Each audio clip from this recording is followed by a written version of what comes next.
உள்ளபடியால் நான் உனக்கு ஒரு வீட்டை கட்டப் போகிறேன், உன் ராஜ்யம் நிலைப்படும், நான் உன்னை ஆசீர்வதிப்பேன், நான் உன் குடும்பத்தை ஆசீர்வதிப்பேன், நான் உன் சந்ததியை ஆசீர்வதிப்பேன் என்று சொன்னபோது இந்த வார்த்தையை தாவீதினிடத்தில் வந்து தீர்க்கதரிசி சொன்னபோது இந்த தாவீதுக்கு உள்ள மகிழ்ந்தது, களி கூர்ந்தது.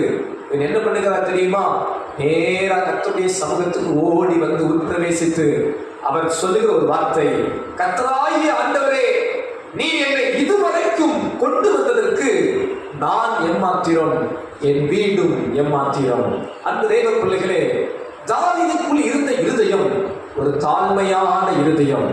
தான் ராஜாவாய் இருந்தாலும், நான் இவ்வளவு தூரம் ஆசீர்வதிக்கப்பட்டிருந்தாலும் கர்த்தர் என்னை இன்னும் ஆசீர்வதிக்க போகிறார் என்று தெரிந்த போது இவனுக்குள் பெருமை வராமல் ஆண்டவர் சமூகத்தில் ஒன்றை தாழ்த்தி, ஆண்டவரே, இதுவரை நீர் என்னை கொண்டு வந்ததற்கு நான் எம்மாத்திரம், என் வீடு எம்மாத்திரம் என்று தேவ சமூகத்தில் தன்னை தாழ்த்துகிறார். அன்பு தேவ பிள்ளைகளே, இன்று பல தேவ பிள்ளைகள் தங்கள் வாழ்வின் நன்மைகள் ஆசீர்வாதங்கள் வந்தபோது பெருமையின் எண்ணங்கள் வந்து விடுவது எளிதான ஒரு காரியம்.